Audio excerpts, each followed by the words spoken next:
linabeba gari la serikali linakwenda makaburini, wanachimbiwa tu kaburi mwisho mguuni humu, unakuta kaburi kamoja wanarundikwa watatu, wanafukiwa, walitelekezwa na ndugu zao. Na wewe shetani amekutumia, halafu amekutelekeza. Nani sasa kusaidie juu ya mateso yako, juu ya shida yako? Nani akuhurumia mwanamke? Ninayo huruma jioni ya leo. Yesu ana huruma na wewe. Yesu atakusaidia.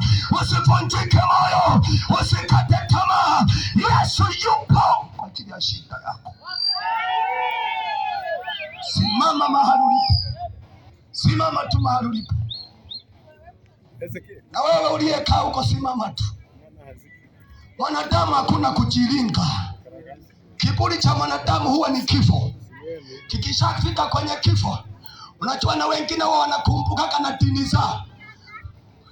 Akishakufa wanaanza na kukumbuka alibatiza kwa wapi, maana baada ya kubatizwa alitelekeza dini yake.